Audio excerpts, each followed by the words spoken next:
Una fractura mandibular es definida como la pérdida de solución de continuidad del tejido óseo en cualquier área anatómica de la mandíbula, la cual puede ser originada por múltiples etiologías y presentar diversas características. Dentro de las causas de fractura mandibular, los accidentes de tránsito ocupan el primer lugar, llevándose un 40 hasta un 50% de la estadística, seguido por las caídas, las lesiones personales, las heridas por armas de fuego, los accidentes de trabajo y el trauma deportivo. Si bien esta es una epidemiología mundial, en algunos países las lesiones personales y las heridas por arma de fuego ocupan un lugar mucho más alto en la estadística. La fractura mandibular es la segunda más frecuente del esqueleto maxilofacial.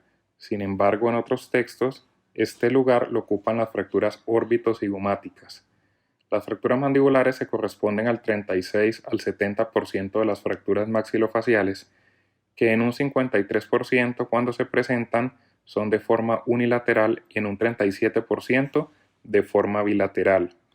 El cóndilo con un 30%, el ángulo con un 25% y el cuerpo mandibular con un 25% son las áreas anatómicas que más frecuentemente se encuentran comprometidas en las fracturas mandibulares. Cuando hablamos de fracturas del esqueleto maxilofacial, debemos de recordar que en 1958 la Asociación para el Estudio de la Osteosíntesis, AO, formuló los 4 principios básicos de la osteosíntesis. El primero corresponde a la reducción anatómica, el segundo a la fijación estable, el tercero a la movilización precoz y activa y el cuarto nos hace referencia a la conservación del riego sanguíneo.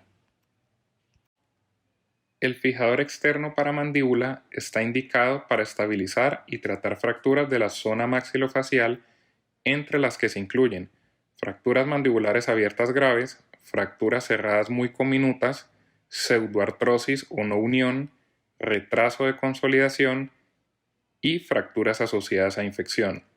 No olvidar que se considera un retraso de la consolidación cuando la misma no se ha producido pasadas 6 a 12 semanas de la cirugía. Nos enfrentamos a una no consolidación cuando la cicatrización ósea no ha sucedido a los 6 meses después de la cirugía. Además, también son indicaciones de uso de tutor externo en mandíbula cuando se han realizado extirpación de tumores, corrección de deformidades faciales, heridas por arma de fuego, fracturas panfaciales, mantenimiento de quemados y defectos de injertos óseos.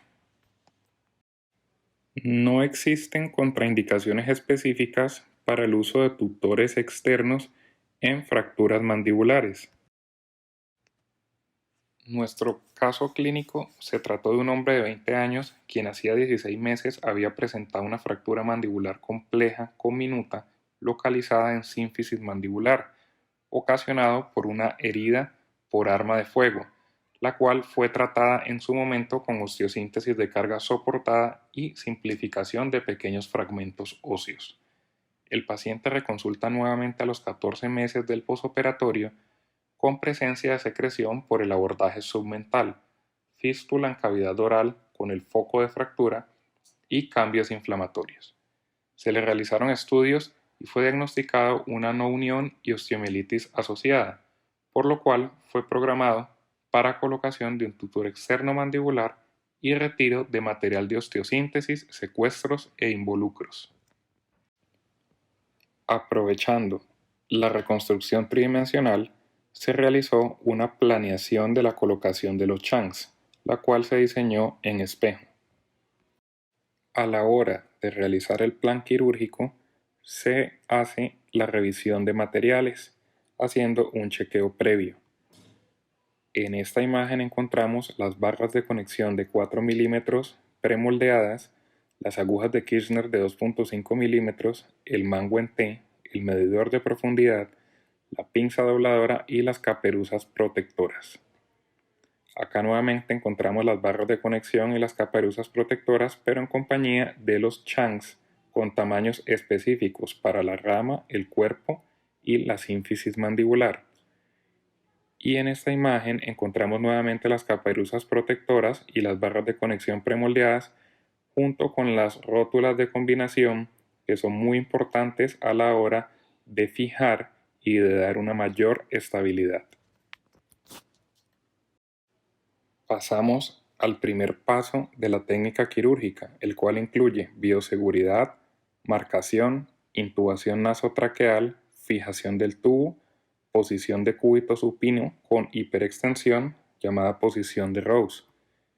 La bioseguridad en los tiempos del COVID-19 para procedimientos maxilofaciales, según recomienda la AO, debe incluir el uso de máscaras tipo N95 o FFP3, las cuales brindan protección para microorganismos de menos de 300 nanómetros en el caso de las N95 y de 23 nanómetros para las FFP3.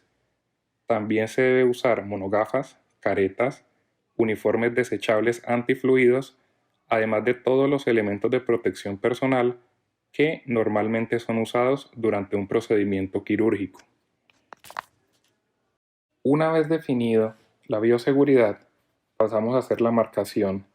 En esta vamos a dibujar las partes estables de la mandíbula y los puntos donde irán colocados los futuros changs, así como la delimitación del área donde se encuentran los secuestros e involucros, estando el paciente en decúbito supino y en posición de Rose.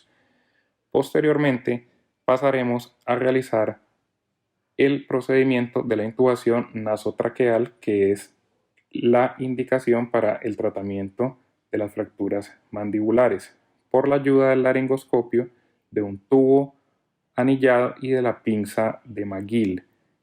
Una vez se consiga la intubación nasotraqueal, este tubo será fijado, en este caso, al ala nasal y se hará un nudo similar a como son fijados todos los drenes en cirugía plástica o cirugía convencional. En este caso se realizó con una seda 2.0. En los siguientes pasos hay que elegir las barras de conexión de titanio adecuadas, moldear la plantilla maleable, moldear las barras de conexión de titanio, comprobar el ajuste y la localización de los tornillos. Pasamos a elegir la barra de conexión de titanio indicada para nuestro paciente, para posteriormente utilizar la plantilla maleable y en base a esta empezar a doblar la barra de conexión con la ayuda de la pinza dobladora para que no se encaje en la posición adecuada tanto la barra de conexión de titanio como los changs. Para esto es importante que haya una separación entre la piel y la barra de conexión de 1 centímetro o el diámetro de un dedo, como lo observamos en esta imagen.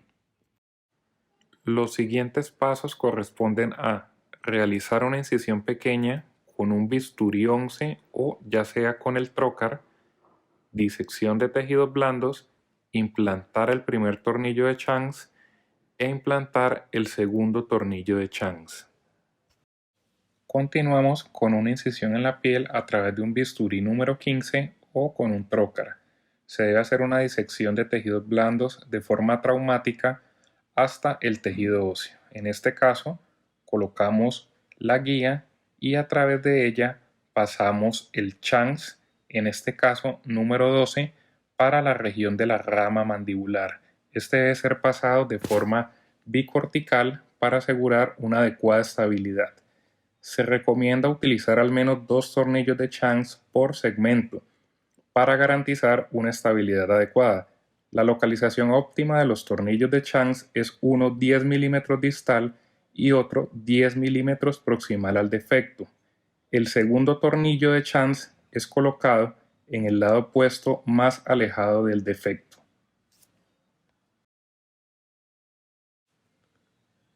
Para finalizar, vamos a montar la estructura rígida, añadir la tercera rótula, implantar el tercer tornillo de changs, finalizar la estructura y comprobar la reducción y el ajuste de la misma. Y pasamos a montar la estructura rígida a través de la barra de conexión de titanio por medio de las dos primeras rótulas de combinación. Una vez comprobamos su estabilidad, pasamos a implantar el tercer y cuarto tornillo de Chang's de la misma manera que hicimos los primeros dos. Estos últimos se colocan también de forma simétrica y en espejo, y al finalizar debemos de comprobar la reducción y el ajuste de nuestra pieza a través de esta llave con mango en T. Este es el posoperatorio inmediato de nuestro paciente. Aquí le colocamos las caperuzas protectoras para evitar punciones accidentales. Y también existe otro tipo de fijación que pueda añadir un poco más de estabilidad usando dos rótulas de combinación más y una barra de conexión de titanio adicional, como se observa. Una vez comprobamos el ajuste de nuestra estructura, pasamos a hacer una disección por el abordaje submental previamente usado. A través de este vamos a retirar el material de osteosíntesis que tenía el paciente, en este caso una placa de reconstrucción mandibular 2.4 bloqueada. También se realiza el lavado, el desbridamiento, el retiro de los secuestros y de los involucros. Esta es la placa retirada y este es nuestro paciente en el posoperatorio en sala de recuperación. Como conclusiones, el tutor externo tiene indicaciones en fracturas complejas de mandíbula, idealmente en el manejo de las complicaciones de estas mismas. La pseudoartrosis y la no unión acompañada de infección es una clara indicación para uso de tutor externo. Este permite la cicatrización ósea y evita el colapso de los segmentos mandibulares comprometidos.